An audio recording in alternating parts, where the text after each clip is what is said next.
Hi friends, welcome back to my channel. बहुत दिन बाद इस वीडियो हम अपलोड कर रहे हैं। बीच में पूजा था, तो अभी ये है दिल्ली वाला ट्रिप का एक किस्सा। ये है डे थ्री का इवनिंग।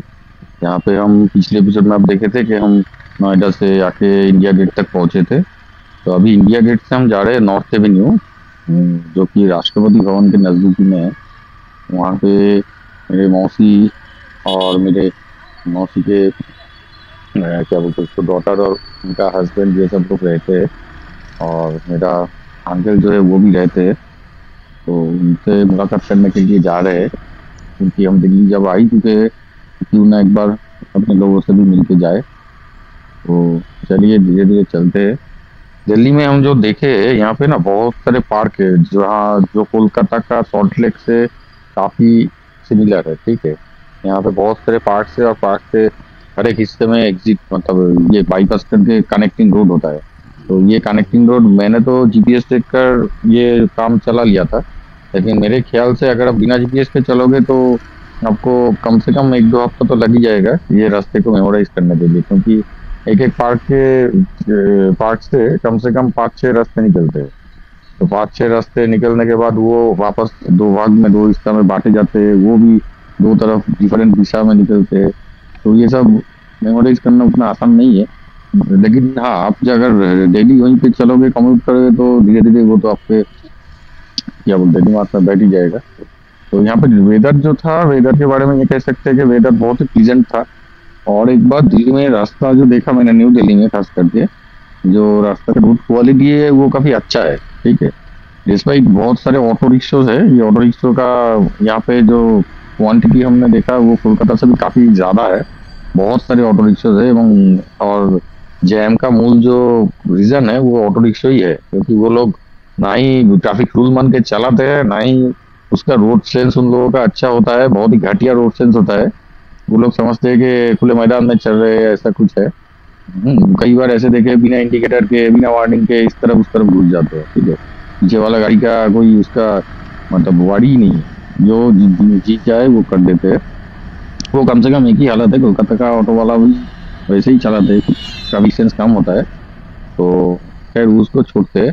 ये टाइप अब रास्ता देखिए, अब रोड क्वालिटी बहुत अच्छा है। यहाँ पे जितना चौड़ा रोड है, उतना ही क्या बोलते हैं उसको, रोड का टेक्सचर जो है अच्छा है। और एडिक्वेट लाइटिंग भी है काफी। रोड का जो स्ट्रीट लाइट्स है वो काफी मतलब बेहतरीन है। तो वो देखने में मुझे बहुत अच्छा लगा कि इंडिया का कैपिटल का रोड कुछ ऐसा ही होना चाहिए। मेरे ख्याल से ओल्ड दिल्ली में ऐसा नहीं है, ओल्ड दिल्ली में कुछ अलग ही बात है। और काफी सारे लोग दिल्ली के जैम के बारे में कहते हैं और जानते भी है, मशहूर जैम है। लेकिन बाइक के मामले में आप जैम से भी ही निकल सकते हो। जैसे कि पिछले एपिसोड में आप शायद देखे होंगे कि नोएडा से दिल्ली आते वक्त मैं तो खुद क्या बोलूं, मतलब पुलिस वाले भी बाइक लेके फुटपाथ से चढ़ के साइड से निकल जाते हैं बाजू से, क्योंकि वही शायद कुछ रीति रीति होगा। क्योंकि मतलब ऐसा नहीं है कि एक दो आदमी जा रहे हैं, ये पूरा सारे के सारे एक साथ वहाँ पे चल जाते हैं। ठीक है, सर्विस रोड के बाद उसका पेमेंट वो सब चढ़ के चल जाते हैं। तो ये मैंने देखा, मेन रोड में नहीं देखा, लेकिन मेन रोड पहुंचते हुए जितना रास्ता आता है वो पूरे रास्ते में मैंने कुछ वैसे ही सीन देखा। लेकिन ये दिल्ली में हम नहीं देखे। यहाँ पे रास्ता काफी चौड़ा है, जैसे मैंने बोला था, बहुत सारे रास्ते हैं एक ही जगह पे पहुंचने के लिए। जितना मुझे जानकारी है, मतलब जितना मुझे ख्याल आया, जैसे कि मैं अभी नॉर्थ एवेन्यू तक जा रहा हूँ, तो उसके लिए 4 रास्ते तो मेरे ही मैप में दिखा रहा था, तो मेरे नजदीक वाला रास्ता मैंने चुना। इंडिया गेट से वहाँ पे जाने के लिए 10-15 मिनट लग जाते हैं। तो मैंने शायद कुछ वैसे ही समय में वहाँ पे रीच किया था।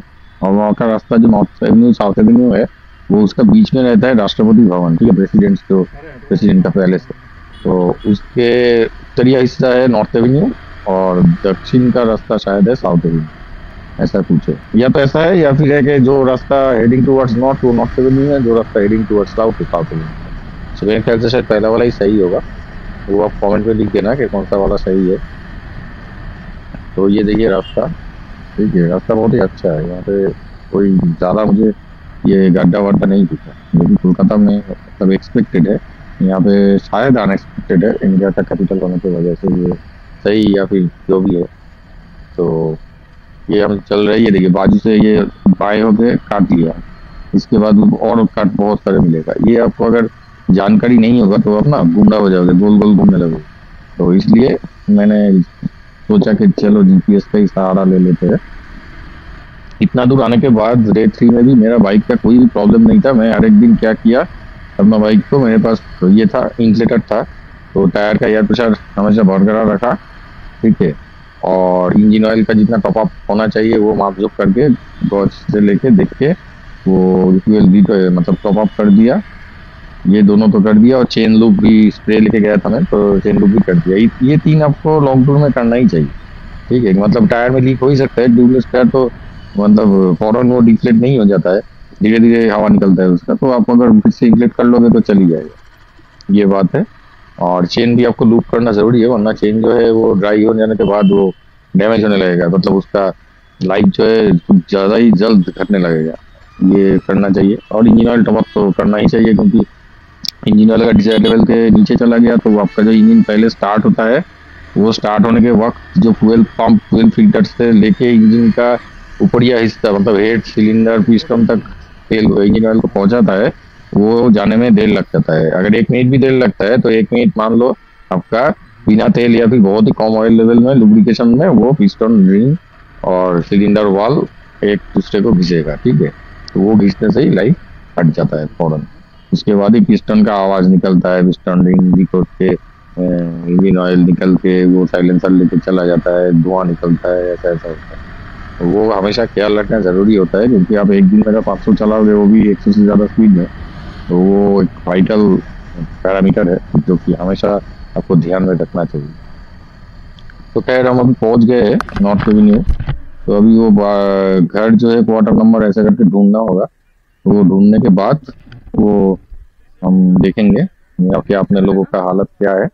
चलिए फिर मिलते हैं बाद में। टाटा।